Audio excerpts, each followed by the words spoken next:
All right, so hear this gospel now, message from the Gospel of Matthew. And remember, Matthew's audience was the Jewish community, so it's the most Jewish of the four gospels. So he's speaking directly to his people through this story about Jesus.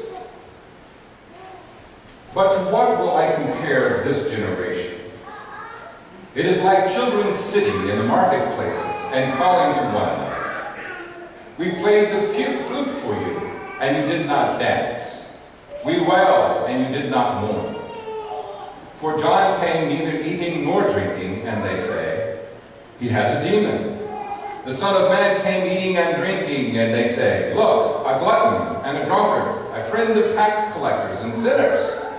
Yet wisdom is vindicated by her deeds. At this time Jesus said, I thank you, Father, Lord of heaven and earth, because you have hidden these things from the wise and the intelligent, and have revealed them to infants. Yes, Father, for such was your gracious will. All things have been handed over to me by the Father.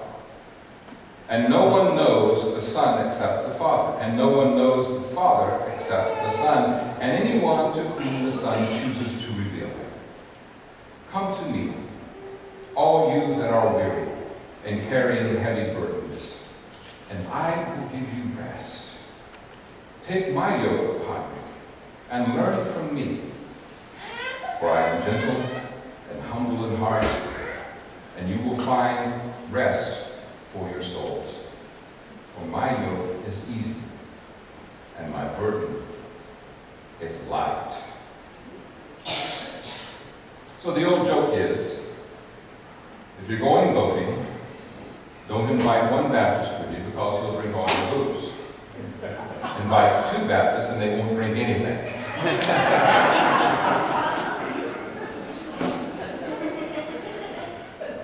What Jesus is doing here, he's addressing rules-based religion. He's addressing the religion of his culture, of his time, which had become very rules-based.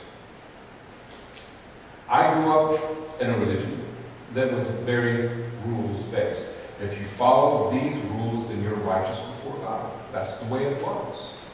If you didn't, and you didn't interpret these rules like we do, well, we all know what happens, right? When I decided that I was going to go into ministry, I was still a young person in college. And as I started preparing myself as, yes, this is what I'm going to do, I started on a pathway of perfection. And I kept taking people and things out of my life because I'm going to be a minister and I must be perfect. My father looked at me one day on a Friday night in which I had spent many Friday and Saturday nights at home as a young college student. And he says, you know what you're going to do? I said, what is that, Dad? He says, you're going to perfect yourself in total isolation. Well, my father just didn't understand me and my dedication to God. But then not long after that, I had another experience with someone who had more influence over me than my father, a really pretty girl named Laura. Now, Laura and Leah were my friends. We didn't date, we were buddies. And we commuted to UCF together. So it was great. It saved gas, and it was a wonderful way to go to school. Laura came to me one night when I was visiting her house, and she says, you know, I've got a real dilemma. Well, I jumped into ministry mode because, well, I knew this is good practice. She said, okay, here's the thing. Leah and I like to go dancing. And it's not been fun lately because guys keep hitting on us. And it's just aggravating. So we thought maybe you could go with us. And if anybody hits on us, we'll say, well, no, we're with him. And most people won't try because they'll see us with somebody. Well, I immediately broke into, you know, I am going to be a minister. And therefore, being in a place, a club, where there's people dancing and people having cocktails and drinking, it would not be a good witness. And I just thought she would be overwhelmed by my righteousness and by my holiness. And just the opposite happened. Her Italian temper came out.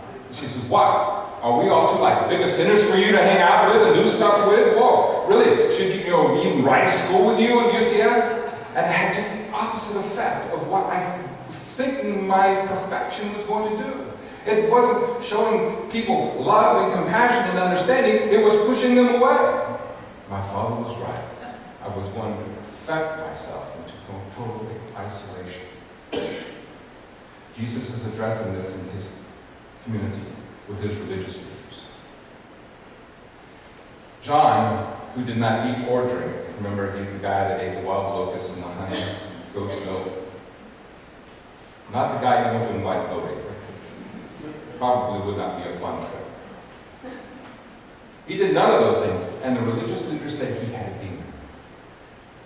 Jesus said, and here I am, I eat and I drink and I eat and drink with all the wrong people. Tax collectors, prostitutes, sinners. And you call me a glutton and a drunkard. So this is an incredible Goldilocks moment for them all. Too much, too little, what's the problem? And so Jesus is challenging the rules-based religion. It seems to me, as a student of the gospel, and I've been studying Jesus for a long, long time, Jesus was not so concerned about how you wash your hands before you eat as he was about how you act and behave with others around you and how you love and care for yourself. It seems to be the issue. And we see him in this passage talking about how the rules may not be so clear. For example, you say you've never committed murder. And Jesus says, if you've had hatred for another human being in your heart, then in God's eyes you've already done so. You may proclaim publicly, I've never committed adultery. But if you've looked upon another woman and lusted for her in your heart, in God's eyes, you've done so. All of a sudden, it's not clear anymore. And what happened to his community? What happened to his people and his culture that they became so rules-focused? Well, without going into a whole lot of detail, because we still have communion to do, this is it in a very generalized nutshell. But if you want to know more, I kind of really know this stuff, so come and spend a couple hours with me and I'll give you the whole story. There's a pivotal point in their history. There's pre-exilic and post-exilic. During the pre-exilic Israel, it was thus saith the Lord. The prophets could speak freely. The people wanted to kill the prophets, but they didn't because, after all, I mean, actually be a prophet from God. And if you kill God's prophet, well, then God's going to be angry. And if you make God angry, then God will smote you, right? Everything that happened is because God was there. It was a very intimate kind of thing with God. God was present. God walked with them. God talked with them. God gave them the bumper crop. God gave them the famine. God gave them the battle. God gave them the defeat. Everything was a very close and intimate. God is right there in the community with them. In 2nd Genesis, that creation story was actually the first creation story. And it reflects the theology of the pre-exilic period.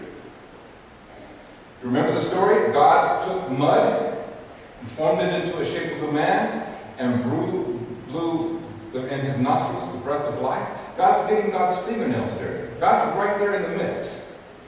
And that is pre-exilic Israel. And then you gotta imagine what happened. Mesopotamia, Babylon, invaded Judah, destroyed the temple, destroyed Jerusalem, and took the people into exile.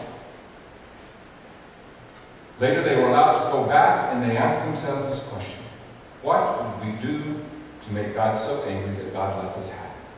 And they found the book of Deuteronomy. And as they read it, they realized that this happened because they had disobeyed God. So, how do we prevent it from happening again? We'll never sin. It's logical, right?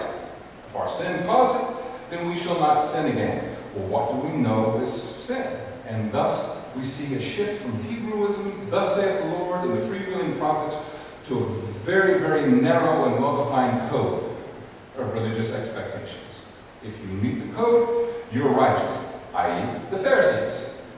A small group of people, about 6,000, they claim they obey every single rule and law of the Torah. Well, what happened when the prophet would start speaking freely, as the prophet was inspired by God? If what the prophet said was not in the list of rules that they claimed God wrote, then they had to do what to the prophet? Smote him, kill him, because he was a blasphemer, right? Because what the prophet is saying is not here. Therefore, we're justified in shutting him up. Thus, Jesus, the religious leaders, and the Roman occupiers, right? That's how they could justify killing Jesus, because they were defending God. Ironic, isn't it? So when we look at religion as a rules-based thing, it can be a stumbling block for us in many ways. It's not so clear and simple. One of the commandments is what? Thou shalt not what? Kill. Killing is bad, right? Except for war, right? Self-defense. Okay, well that's justified. Someone attacking your family or your friends and you defend them. Euthanasia. Those who are terminally ill, that's still an issue in our country. You allow people to help them to pass on peacefully and painlessly, or shall they wait out the cancer to the last breath? What, you see, all of a sudden that which seems so simple, when you start applying life to it, becomes more and more complicated. So, I see Jesus challenging this.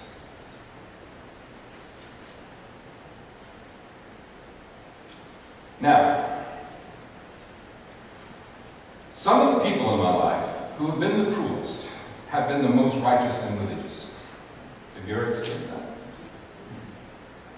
And I often thought, why can they be this way? How can they behave this way?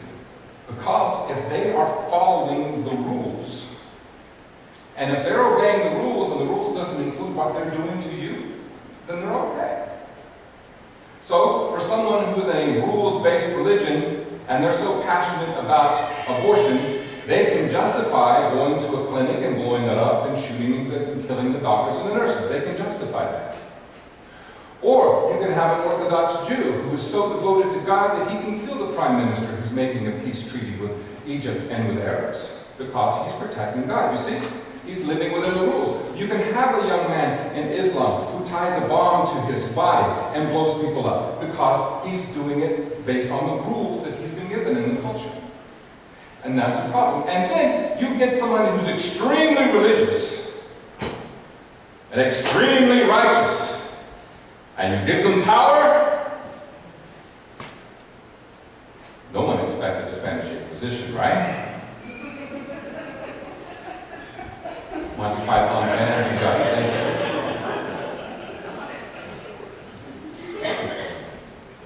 So I see Jesus in this passage challenging this. He said, when children in the marketplace are playing the flute, you do not dance. Or people in your community are weeping and crying and you do not mourn. How is this? How is it? One of my seminary professors told me one time, he said, or to our class, he said, don't become so heavenly that you become no earthly good. And there's some of us in our spiritual journeys who feel that if the rules are not clearly defined, and I have to obey these rules, then somehow I will not find the righteousness and the peace and the spirituality that I'm desperately seeking. So we find people who will prescribe it for us, and you work, and you work, and you work. And most of the time, it seems religions all around the world, people feel that they have to put away anything in this life that is pleasurable, that is good, that brings joy and happiness in order to maintain their righteousness. I'm so glad that Laura and Leah asked me to the club, because I went, I danced, and I had a great time. And I was the envy of most of the men in the club at the time. Not a bad gig, if you're not too righteous to take. So Jesus then comes to the people, and he says, come to me. Come to me with your burdens, and those of you who are weary. My yoke is easy. I will give you rest. What I think is so sad about many religions is this. People who've made unhealthy decisions, people who have experienced trauma, people who have experienced the harshness of life, come to a house of worship for peace, for nurturing, for healing, and they find somebody who is righteous wagging their finger in their face and telling them how bad they are. Am I right? I love the new Pope. One of the first things he told me was, priests, when people come to you with confession, don't wag your finger at them. No, you don't have to condone what they've done, but show them compassion and then embrace them and try to help them to change.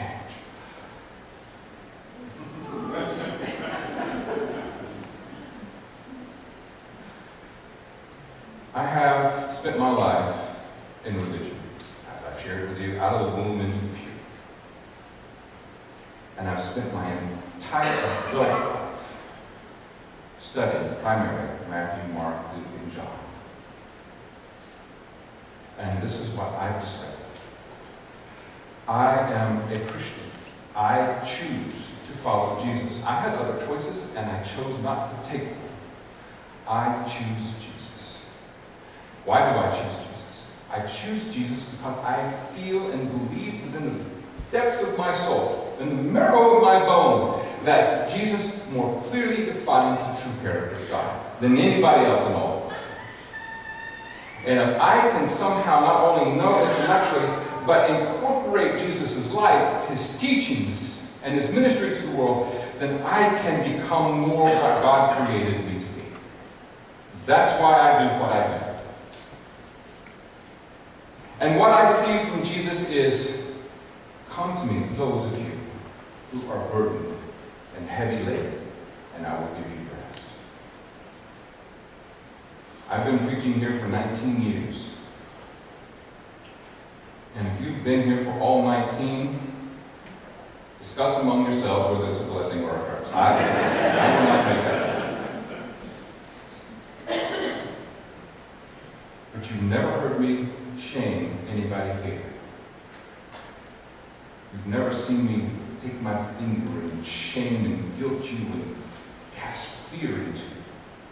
Why? It's because you don't deserve it.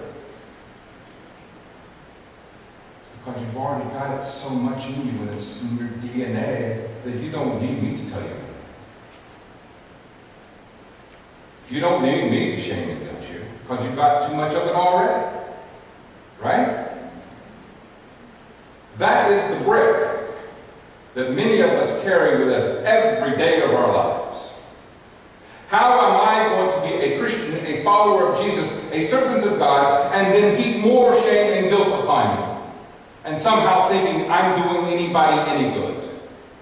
Or we as a denomination, we as a congregation do the same. How is it that we're helping to transform lives if this is our mission and our purpose? We choose not to. You remember the story of the adulterous woman? I'm not talking about anybody here in the congregation. I'm talking about... There was a woman caught in adultery, and they brought her before Jesus. Now notice what is missing in that story. Who was not there with her? The adulterous man. He somehow slipped away. Maybe he was stronger. I don't know. But the adulterous woman is brought before Jesus, and they were going to test him. What does the law say about one who is caught in adultery? For it says they must be stoned to death by their community. And they had their rocks in hand, and they were ready to stone her and Jesus, because they knew he was probably going to do some major blasphemy right then and there. And what does Jesus do? He doesn't say anything at first. He just starts writing in the dirt. We don't know what he wrote. I'm thinking he's naming names and events. But... And then he says this, those of you who are here without sin, cast the first stone. And they drop the rocks and they walk away. Then he looked at the woman and he said, where are your accusers? And she looked around and she says, I have none. And he said, then I don't accuse you either. Now go and this is an important part too, sin no more. Jesus challenged the self-righteous who were wanting to throw rocks at her. He challenged her too. And sin literally means stumbling block. Whatever the stumbling block was in her life that brought her to that time and place where a community of people were ready to throw rocks at her head, Jesus is letting her know, you might want to change that. Stop doing what you're doing that's bringing this upon yourself. And that, I feel, is the message to everyone here. I don't have to rail upon you what the 7 deadliest sins are. You know what you do in your life that's a stumbling block. You know that. And I don't have to beat you in the head with the Bible to show you that. And you carry the guilt and the shame with it as well. Unless you're a narcissist or a sociopath. Have you ever noticed that the people who don't need to feel guilty are the ones who feel the most guilt, and those who probably should feel some guilt don't feel any at all? Come to me, those of you who are weary and heavy laden. I will give you rest. Take my yoke upon you. It's light. It's not this plethora of laws and social and cultural expectations. It's simply be true to yourself, be true to God. Receive forgiveness, give forgiveness, and focus on those stumbling blocks in your life that get in the way and do whatever it takes to overcome and get rid of them in your life. That's your responsibility. That's your responsibility. And if you can't do it by yourself, then get someone to help you. And you may be asking yourself, I need help, but who? I'm an expert on sin. I'm an expert on guilt and shame and fear. I've overcome it in my life. I can help you to overcome it in yours. And if you have something that is too big for me to handle, I know people who are better than me who can help. Find help. Because I believe what Jesus is teaching us here, more so than focusing on how to wash your hands correctly before you eat, what are you doing to each other and what are you doing to yourself? And come to me, because I will take the burden. I will give you rest. And you do not have to carry it anymore. And you know what? Beyond any of the 7 deadly sins, the thing that I find that most people have the greatest struggle with is letting go of the shame and the guilt. You're still blaming yourself for something that happened 10, 15, 20, 30, 40, 50, 60, 70 years ago. And you still carry it. That's your stumbling block. Why? Because you cannot experience the love of God, because you carry the sin, the shame. For many of you, that is the thing that you need to overcome. Let it go. I'm not going to break out and frozen either, okay? You don't want that. Not right now. Let it go. Jesus knows who you are. Jesus knows your life. You have no secrets from God. With God, there is perfect and complete honesty, and there's also perfect and complete what? Love. Forgiveness. Don't carry that stuff with you anymore. Let it go. And take upon yourself the compassion of Jesus. Take upon yourself the forgiveness of God to replace the burden that you carry for so long. And for those of you who've been here 19 years, you know what I'm about to say is true. Some of you are new. And you probably are not going to believe me at first. Stay here long enough, and it won't take 19 years, but stay here long enough. And I think you'll find what I'm about to say is a reality in this place. This is the most Christian church I have ever been in my life.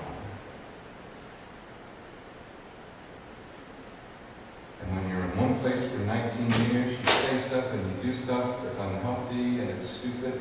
And you know what? This congregation has been able to forgive me and embrace me.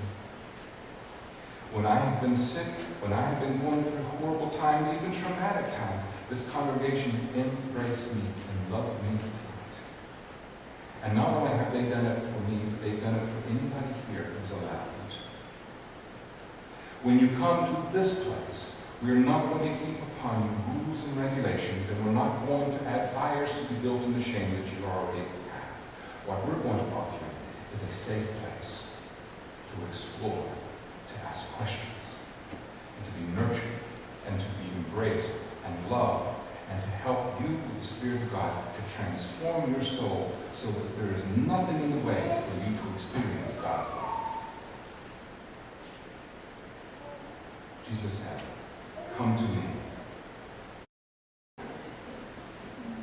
Okay. I want you all to really look at me. I want you to really hear. If you're carrying around a lot of stuff, you don't have to. And God and I and this congregation and Jesus and people of faith all around the world will celebrate you more if you let it go. So go from this place lighter. Go from this place freer. Go from this place open to give and receive all the incredible love that's around you every day. Go with peace and purpose. And may we not only be liberated by this love, but we too will be liberators.